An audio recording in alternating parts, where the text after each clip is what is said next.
Hi, my name is Finola. Today I'm going to teach you how to write effective, engaging, creative copy for your push and in-app notification strategy. And I'm going to do this by showing you some examples of what does and doesn't work and how you can improve on this. So let's get into it.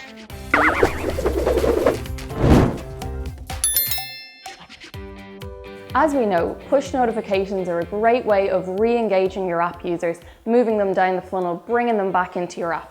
However, if you're creating copy that is not relevant to each individual user and it's not interesting, you could be driving your users away, causing them to opt out of push and also, even worse, deleting your app. So let's look at these top tips of how to create interesting copy and what you should do. So make sure you stay focused on adding value to your user. Be concise, keep them short and snappy, and also build rapport, build that relationship with your users. Things to avoid. Avoid using all caps. It seems like you're shouting at your users if you send a push notification in all caps. And again, avoid jargon. And some do's and don'ts. Be positive, not negative. So instead of saying things like don't delay, you could say hurry. Say don't forget, you could say remember. And also, there's never been a better time, you could say now is the ideal time. Try and keep it positive and not to use like a negative language. So now looking at some examples of good push notifications that have been sent by brands before. So the first one here is by a third-party airline ticketing app. And they say, London to New York return, January the 10th to the 17th, now $550, down $100, book now. This is a great push notification. It's engaging, it's relevant, it's clear that the user had been searching trips from London to New York before. They've now got a discount and it creates urgency, and there's a strong call to action there at the end saying book now. So the next one here is actually an example of a push notification that was used by one of our clients in the past.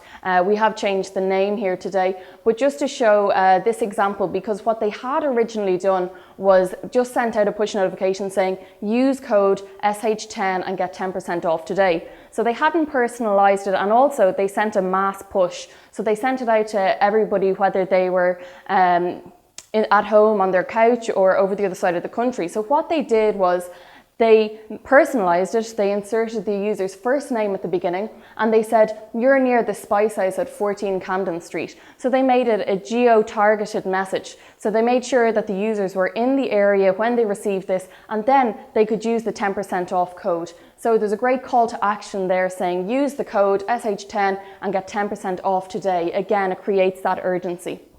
So the last example here in the good examples of push notifications, they say, let's work out. You thought this was the perfect time a while back, remember? So this is an example from an exercise app, and it creates, has a strong call to action here at the beginning saying, let's work out. And they also create this almost guilt of saying, remember this time suited you a while ago and you were doing it, you're not doing it now. So that's a great case of a good, concise, to the point push notification that has been used before. As I said earlier, a poorly written, untimely push notification can be the perfect excuse for your app users to opt out. So let's take a look at these bad examples. The first one here states, sale starts now. This was sent by a discount department store who firstly can have sales on all the time, so it was nothing unique to them. And also they sent it as a mass push. So they could have segmented their users, meaning that males would have got certain notifications based on categories that they had looked at in their app before, and females got other ones. Maybe people who had looked in the home department get other push notifications. So segmenting your audience is really important and half the battle to having a positive, strong push notification strategy. The second here says, breaking news, 20,000 students are still waiting for their grants to be processed. Breaking news from news apps comes quite often, and if it's not actually a breaking news story, it's not good practice to say it, because your app users are just going to stop paying attention when they know that it's not a very important story. The third one here just says, please log your sleep data. Firstly, it's not interesting, it's not engaging, and they use the word please at the beginning. So it sounds like they're begging their app users to do something, which isn't good. So now just taking a look here at some call to actions that you can use to create a good push notification. And it's really important to include a call to action in each push, so you're telling your users what they need to do next. So take a look there yourselves, just watch, take, talk, join, find, save, shop. These are all good examples of strong call to actions that you can use. The most important quality to remember when messaging your users is empathy. You need to put yourself in their shoes and think about how interesting the message is and if it's relevant to them, and also, would you want to receive the message yourself? You also need to listen to the actions that your users are taking.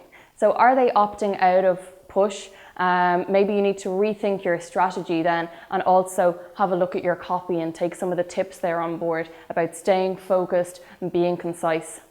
So that's it from me here today. Be sure to subscribe if you haven't done so already, leave a comment below, and also follow us on Twitter at Pulsate HQ. See you next time. Are they opting out of your push notification strategy? No! You don't opt out of a strategy. If you have any comments, you leave them below, and if you haven't already done so, be sure to subscribe to the Academy. Thank you. Oh no, I can't say thank you at the end. Can you just say